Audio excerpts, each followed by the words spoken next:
And that's the first question I want to talk with you today. What is AI? How does it work? What is an AI anyway? It's going to provide you with the knowledge, with the skills, with the attitude associated with how artificial intelligence works, okay? Including the principles, the concepts, the applications, as well as how to use it in a responsible way, which is very important. To understand also the limitations of it, the implications, and the ethical considerations. So AI can be a very useful tool, a very powerful tool, to help making learning more comprehensive and more meaningful for our students, and prepare them for the challenges coming ahead. So I think if you put in practice what you're going to learn through this series of workshops, is going to probably provide you with a lot of knowledge that you're going to need for this era. So this workshop is about learning how to teach with AI and about AI. This is the human baseline, yeah, for capabilities. So AI has already beaten us in so many stuff, as you can see. Of course, this was the past and this is the present, right? So this part of the workshop, this module, is going to help you to understand how to use Copilot in teaching and learning. You're going to explore some styles, some features of Copilot, and you're going to learn how to design basic prompts. This is something interesting also, no? You never get the same output from a prompt. There's going to be a different output for everybody, no? So let's try now. Everybody write the prompt and gave age group or time or anything like that. We're going to see how you can really make an incredible prompt that will give you exactly what you need. Because from my experience, what I've been struggling a lot with GPT before was it wasn't giving me what I need, and sometimes it got me nervous. It is, So it is just based on, but then this is really cool. On the upper right side, you will find the Copilot symbol here. Do you see this? Open it, please. Yeah, and what you're gonna find here is, well, first of all, the chat where we can keep chatting or uploading images and adding screenshots or using microphones. So basically the same what we just explored here. But here you have this compose section. If you click on compose, here's where things are getting interesting. Computational thinking makes I break a complex task, a complex problem, into separate smaller parts. So instead of don't ask Copilot or ChatGPT to draft a whole lesson, because you're gonna get frustrated. Am I amazed with some results there?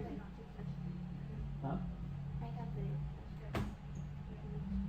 Yeah, you generate this with AI? Huh? Yeah. The only problem now is still it can't write correctly. But it's not right, no? Yeah. Yeah, the thing is learning. It's learning to it will come to a point. But you know what I do?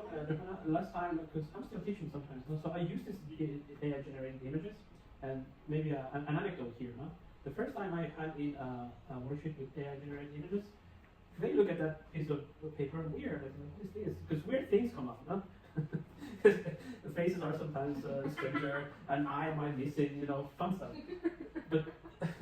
But that is a way to teach AI literacy, because I made it clear. These are. I started the class asking, who did this? Do you know who did this? Was it a human? It wasn't. And they came up with, oh yeah, it was ChatGPT. So it's part of educating them into this thing. So recognize that is AI generated content. And then what I found interesting is you can use those mistakes that AI makes to teach you spelling. Like find the errors in this weird word AI makes. So you may come up with different things, different results. Welcome to this last chapter. Today's session is about guidance and policy. And I would like to introduce you to what I'm doing here at Centro de Idiomas. I have developed some políticas de uso responsable para herramientas tecnológicas. So I'm going to introduce you today basically to this framework of how we can guide our students, the policies we're going to implement, how this can be organized, and the improvements and transformations we are taking towards this. So we will get a sense today of what guidance is needed, what policies are needed to address not only the risks, but also the possibilities that AI has for education. And the principles of AI education, which are purpose, compliance, knowledge, balance, integrity, agency, and evaluation. So that's our scenario, and we chose using AI to personalize learning, and we are going to talk about reading lesson. Okay, so this was the instructional design we decided. It was analysis, design, development, implementation, and evaluation.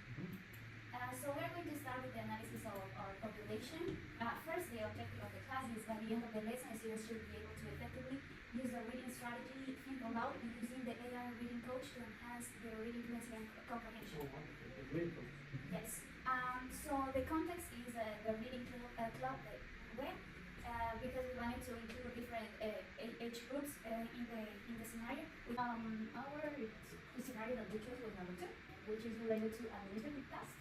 And here there was a scenario in which there was a director that was stressed, overwhelmed, and he had a lot of administrative tasks. The thing is that he couldn't schedule and list students' information, parents' information, which usually happen in educational environment, right? So this director didn't have any tool related to organize all of the things. So our task, our challenge, was to look for an AI tool that can help him to organize and schedule everything, and he can have everything organized. But the challenge was really a challenge because we were looking for a lot of apps that can help the poor director.